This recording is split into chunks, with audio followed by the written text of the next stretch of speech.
राधा वल्लभ श्री हरिवंश सत्प्रेम सिंधु मकरंद रसोगधारा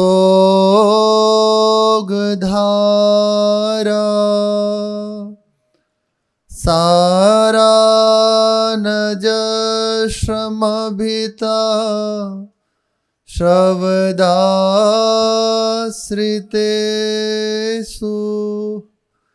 श्रीराधिके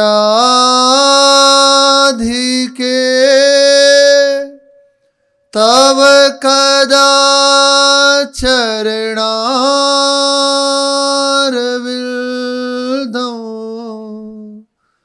गोविंद जीवन धनम शिरसा वहामि। गोविंद जीवन धनम शिरसा वहामि। श्री राधा वल्लभ लाल की जय। महाप्रभु श्री हरिवंश चंद्रजू महाराज की जय। मिश्र बाग में कूप निहारो तामे द्विविज स्वरूप हमारो। सुंदर श्याम बांसुरी लिए मम गादी से बहु मन दिए। बहुरी जाय देखो वह कूप लियो निकासे श्याम सुठी रूप। मंदिर देवन माझ बनायो तहीं प्रभु को ले पधरायो। मंदिर देवन माझ बड़ा बनायो तहीं प्रभु को ले पधरायो। प्रसंग चल रहा है। श्री महाप्रभु जी हृदय में इस बात का चिंतन कि कैसे श्री श्यामा श्याम का मूर्त रूप विग्रह रूप हमारे यहाँ आए और जैसे हमारे पिताश्री सेवा करते हैं वैसे मैं भी उनकी आठों प्रहर सेवा करूं। कैसे संभव हो? इतनी हृदय में लालसा बढ़ गई।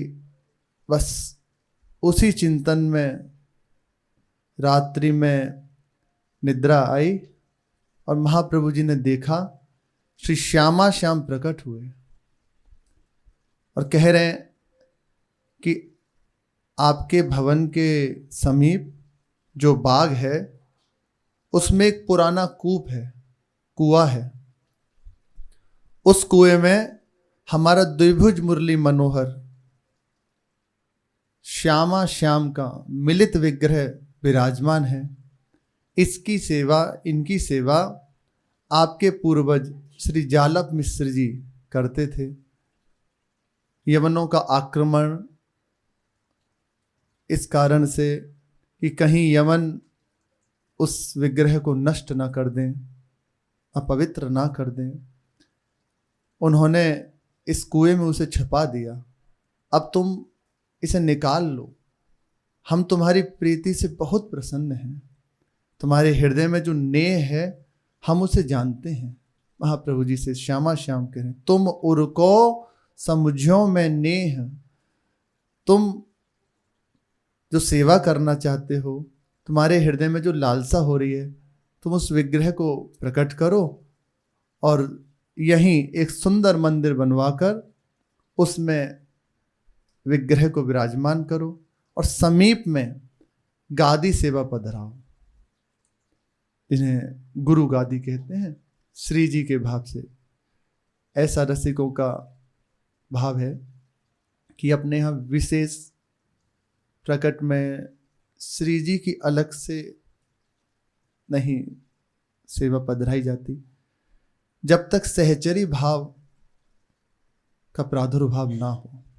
जब तक ये भाव है कि मैं पुरुष हूं, अंदर देह भाव है, तब तक एक अपने रसिकों ने कहा है कि नाम सेवा करे, पट सेवा करे। चित्रपट सेवा प्रभु के ही हैं। और विग्रह में जैसे राधा वल्लभ लाल हैं श्यामा श्याम, पर दिखाई एक देते हैं मुरली वादन करते हुए लालू, और समीप में गादी रूप से। कहीं ना कहीं यदि लौकिक भाव श्री जी के श्री विग्रह में हो गया तो अपराध बनने की संभावना है। अपने यहाँ तो गुरुदेव ही सेवा कर रहे हैं, वे ही कृपा करके बस संभालें। नहीं तो रसिकों ने ये मर्यादा बनाई है कि जब तक हृदय में सहचरी भाव का प्रादुर्भाव ना हो जाए। इसलिए प्राय आप देखिए, नाम सेवा या चित्रपट सेवा, राधा वल्लभ लाल जी, महाप्रभु जी और गुरु जी यही विराजमान होते हैं, इनकी सेवा की जाती है। यदि गुरुजन आज्ञा कर दें, वे करुणा भरी दृष्टि से देख ले, या महारानी जो की इच्छा है, तब बात एक अलग है। पर प्रकट में सहसा विग्रह सेवा नहीं पधरानी चाहिए, क्योंकि विग्रह सेवा पधराने पे संपूर्ण उनकी सांगोपांग सेवा फिर होनी चाहिए। 8 प्रहर का राग भोग, आरती, शयन, संपूर्ण उनकी व्यवस्था। नहीं तो श्यामा श्याम है ना, उसमें ऐसा नहीं कि मूर्ति हैं, प्रकट रूप में है। आप भावना नहीं करें तो एक ऐसे ही, इसलिए बहुत विचार करने के बाद ही इधर दृष्टि दे, गुरुजन आज्ञा कर दें, वे कृपा करें। अपने यहाँ तो स्वयं गुरु कृपा से ही है। तो जब तक सखी भाव हृदय में न आए, ये भी यदि भावना बनने लग जाए ना कि मैं श्री जी की सखी हूं अंदर से, तब भी आपको अधिकार प्राप्त हो रहा है निश्चित। इसलिए खूब मंत्र का जप करें, खूब वाणी का स्वाध्याय करें, कृपा से आगे आगे प्रभु बधाई देते हैं। प्रथम में लेकिन नाम सेवा, चित्रपट सेवा इधर ही। जब आगे प्रभु करुणा उनकी इच्छा है तो बात एक अलग है।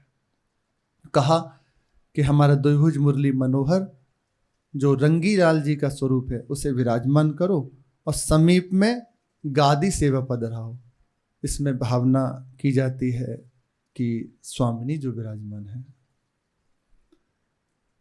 बस ऐसी आज्ञा दी और इतना कहा, श्री महाप्रभु जी की निद्रा खुल गई। अभी बात बस यही चिंतन चल रहा है कि श्यामा श्याम ने आज्ञा करी है, कैसे करूं, क्या करूं, पिताश्री को बताऊं क्या। और विचार करने लगे कि कहीं ऐसा ना हो वे मुझे कुएं में जाने से रोक दें। तो कुछ कहा नहीं, चुप ही रहे, अंदर ही अंदर बहुत प्रसन्न है। सोचो यही तो चाह है कि श्यामा श्याम का सुंदर मैं उनकी सेवा करूं, विराजमान हूं, और बहुत हृदय में उल्लास है। और इस बात से चिंतित है कि कहीं कोई विक्षेप ना आ जाए। ये होता है, अधिक प्रीति मन भा संदेहा, स्वयं प्रभु करते हैं पर वो एक संशय कहीं ऐसा ना हो जाए। ये प्रेम का लक्षण है, इसमें कोई अन्य भाव नहीं। वे तो उनके लिए क्या बाधा, पर एक कहीं कुछ कोई ऐसा तो किसी से नहीं कहा। अपनी नित्यचर्या करी, ठाकुर जी का चरणामृत सेवा बालभोग आदि लिया, और फिर अपने सखाओं के संग बाग में घूमने के लिए महाप्रभु जी गए। गंगू, मेधा आदि जो सखा हैं इनके साथ महाप्रभु जी ने कहा कि आज हम एक खेल खेलेंगे, पर यहां नहीं खेलेंगे, थोड़ा एकांत की ओर, बहुत बड़ा बाग है उधर की ओर चलेंगे, तब खेलेंगे। वहां सब सखा तो मानो महाप्रभु जी प्राण हैं, जस निकल जाए जो सब हाजिर हैं, क्या करें कैसे करें। सब तैयार हो गए, हाँ हाँ बहुत उत्साहित सब। गेंद हाथ में ली, सब चल दी है। महाप्रभु जी अंदर विचार कर रहे हैं, प्रभु श्री मुख जो आज्ञा दई, सत्य मानी सो और धरि लई, खुली गए नैन भयो जब प्रात, विव्वल प्रेम शिथिल सब गात।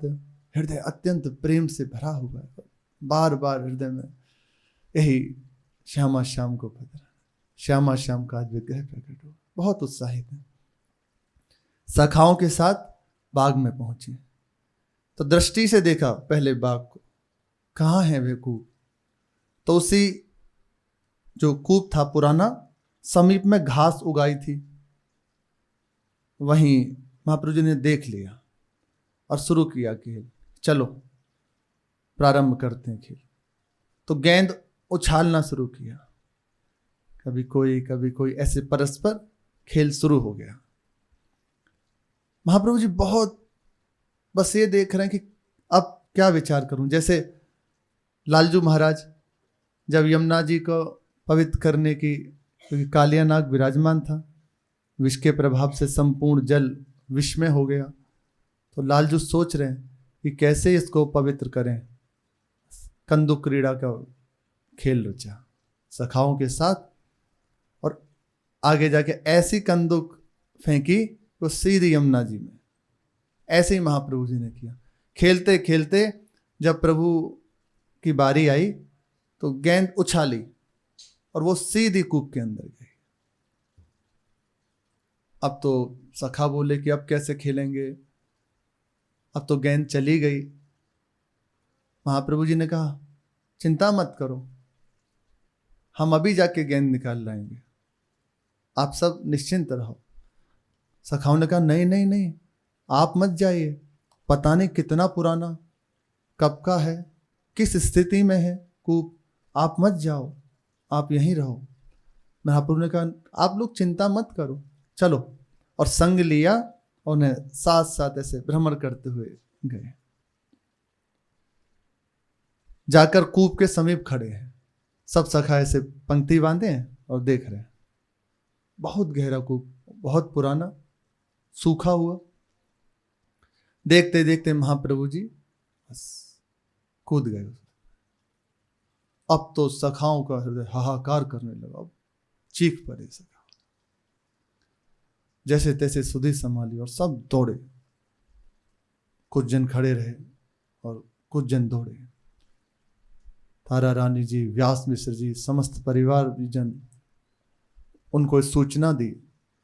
जो ही उन सब ने सूचना सुनी, अब तो दशा बिगड़ गई। जैसे लालजू महाराज कदम की लता पर चढ़ गए, जब गेंद यमुना जी में गई तो सखा मना कर रहे हैं कि लाला मत जा, वापस आ जा, हम दूसरी गेंद दे लेंगे, हम नहीं चाहिए। और लालजू देखते देखते बोले तुम चिंता मत करो, मैं अभी गया और गेंद लेकर आया, और सीधे छलांग लगा दी। तो कुछ सखाओं को तो तत्काल मूर्छित हो गए, तत्काल उसी समय चेतना। फिर भागते हुए सब बाबा मैया के पास पहुंचते हैं, उन्हें खबर दी। मैया बाबा ने जो ही सुना तो हालत बड़ी, यशोदा मैया तो तत्काल बेसुध हो गई थी सुन के। बाबा को संभालते हुए ब्रजवासी जन लेकर आए समीप। बाबा कूदना ही चाहते थे कि बस अब क्या करूंगा जी, ये कूदने पकड़े हुए सब। मैया जैसे तैसे आई, मैया बार बार बस हाँ लाला, हाँ लाला, हाँ कन्हैया, और बस कूदने वाले। सब समझा रहे हैं, दाऊ जी समझा रहे हैं कि चिंता मत करो, आप याद करो श्री गर्गाचार्य जी आदि ने, उन्होंने कहा है, बड़े बड़े ऋषियों ने कहा है, देखो लाला कितने बड़े बड़े संकट आए, संभल गया, आप निश्चिंत रहो, लाला को कुछ नहीं होगा, सब ठीक हो जाए। ऐसे ही समस्त महाप्रभु जी के परिकर की बिल्कुल प्राणहीन अवस्था है, सबके प्राण है, बिल्कुल प्राणहीन अवस्था। जो ही तारा रानी जी ने सुना वो तो बेसुध हो गई, एकदम गिरते पड़ते जैसे तैसे वहां तक आए, पकड़े हुए सख्या कि कहीं ऐसा ना हो कि कूद जाए। व्यास मिश्र जी और रुदन करते हुए हाँ हरिवंश, हाँ हरिवंश, मानो कूद ही जाएंगे।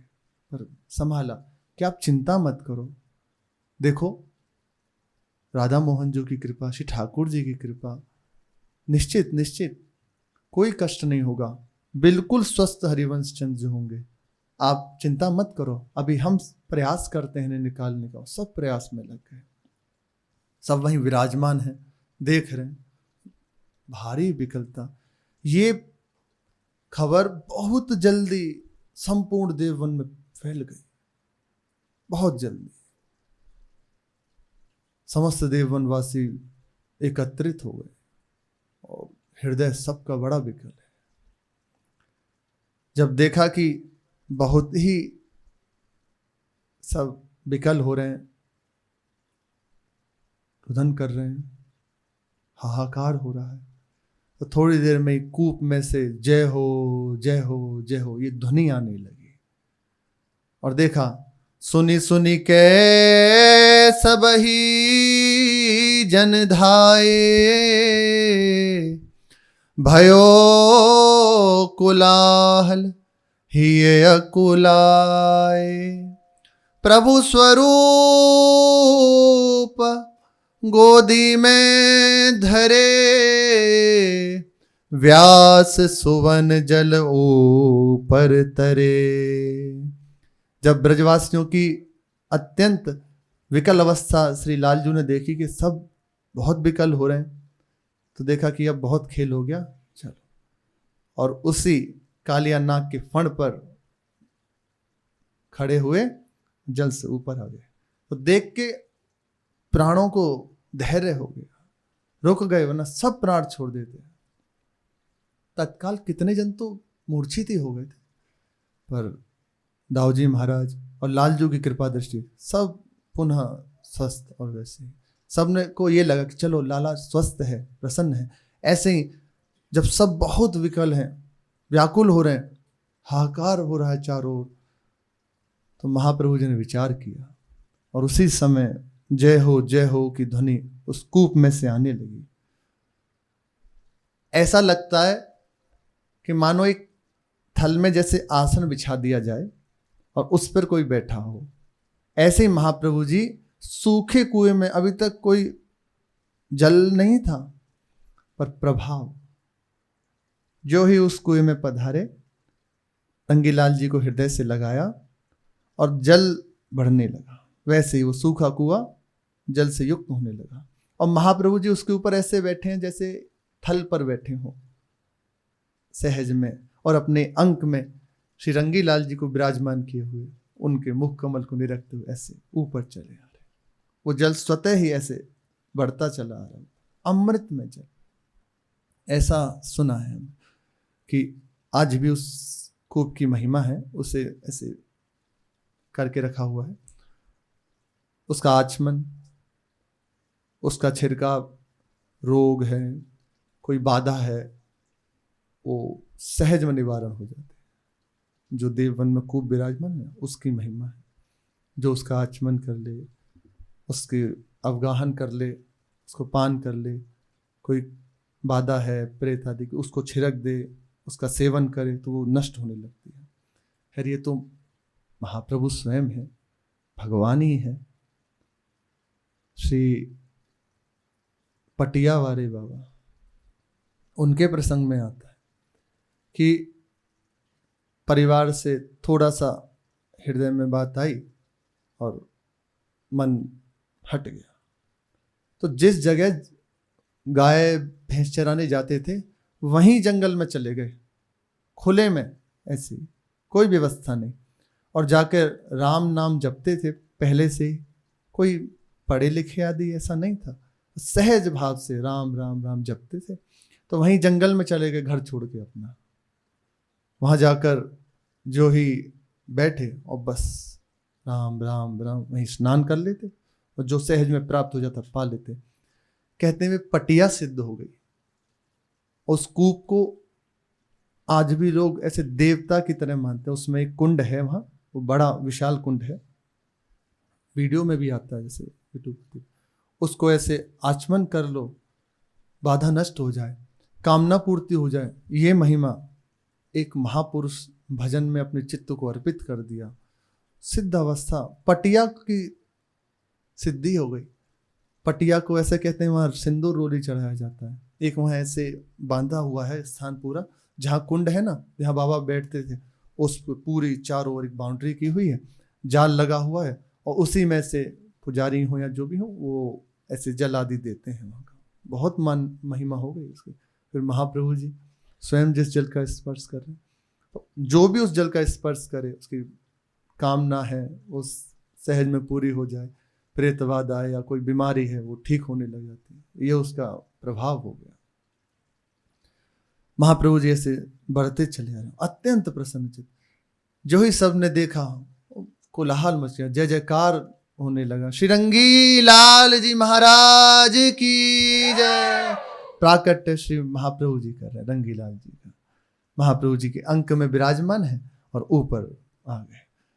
जो ही ऊपर आए, तत्काल ऐसे माता जी और पिताजी उन्होंने हृदय से लगा लिया, उन्हें बाहर पधराया और कूप पूरा जल से भर गया, अमृत में जल। बड़ा आश्चर्य, बड़ा दिव्य आश्चर्य सबके हृदय में। बहुत प्रसन्न है सब। एक तो ठाकुर जी इतने सुंदर, रंगीलाल जी बहुत सुंदर ठाकुर जी। बस जल आसन पर बैठे कैसे, थल आसन कुसुमनि को जैसे, ऐसे श्री विग्रह जुत ऊपर काढ़े, अचिरज मानत सब जन ठाड़े, जुरे समूह जहां नर नारी, प्रभु की रचना रहे निहारी। बहुत सब आश्चर्यचकित हैं और आश्चर्य मान भी नहीं रहे कि ये बालक ही बड़ा आश्चर्य में है। जब से प्रकट हुआ है कोई ना कोई दिव्य आश्चर्य हो ही रहे हैं, कोई ना कोई दिव्य लीला हो ही रही है। ये बालक ही स्वयं सब महाप्रभु जी के लिए विचार कर रहे हैं और प्रभु की कृपा मना रहे हैं कि अहो भाग्य हमारा कि ऐसा पुत्र श्री व्यास जी को प्राप्त हुआ है। व्यास जी तो जान ही रहे हैं, बार बार श्री नरसिंहाश्रम स्वामी जी की कृपा बनाते हैं कि निश्चित उनकी कृपा से ऐसा हमें अद्भुत बालक प्राप्त हुआ। सब जन श्री रंगीलाल जी का दर्शन कर रहे हैं और देख रहे हैं, इतने सुंदर रंगीलाल जी हैं, इतने सुंदर रंगीलाल जी। अरे ठाकुर जी सही कहते हैं, दृष्टि भर के यदि देखो ना, पर अब फुर्सत कैसे होती है। ठाकुर जी को कम देखते हैं, वो ऐसे मोबाइल और उसमें फ्रंट के क्या कहते हैं, लाइव टेली, हाँ वो जो जिनको दिखा रहे उनको देख रहे और वो ठाकुर जी को देख रहे। अरे उनको देख लो, वो देख लेंगे उनको तो देखते ही रहे, समझ रहे। ठाकुर जी को नेत्र भर के देख लो। तो कई बार अपने जनों को पहले कहते थे कि जाओ ना तो भर नेत्र उनको देख लो, कुछ और नहीं, क्या हो रहा है क्यों हो रहा है, जाओ एक टक बस देख लो। मंत्र चल रहा है और उन्हें देख रहे हैं, या कोई पद चल रहा है उन्हें देख रहे हैं, और जिस समय हृदय में हो जाए कि चलो तत्काल दृष्टि नीचे करो और आ जाओ, ऐसा अपने देखते थे। घंटों तक ऐसे देख रहे, फिर हुआ कि बस अब चलना चाहिए, तो दृष्टि नीची करी, कौन प्रणाम कौन नमस्कार कौन क्या, कुछ नहीं, बस ऐसे दृष्टि की और चलती है तत्काल। और फिर यमुना जी आदि आके एकांत में बस बैठे, वही रूप का चिंतन, तो वही चल रहा है बस, क्योंकि एकाग्रता पूर्वक वही मंत्र जप करते हुए देख लो, बस सोते जागते प्रभु की वही स्मृति शुरू हो जाती है। सहज, अत्यंत सहज है, बस हम सहज हो जाएं, समझ जाएं। तो बड़े सुंदर रूप श्री रंगीलाल जी का, सब जन बड़े आश्चर्यचकित होने के, इतना सुंदर स्वरूप। महाप्रभु जी पधारे और अंदर महल में उनको ले जाया गया, समय हो गया, शेष चर्चा आगे। श्री राधा वल्लभ लाल की जय।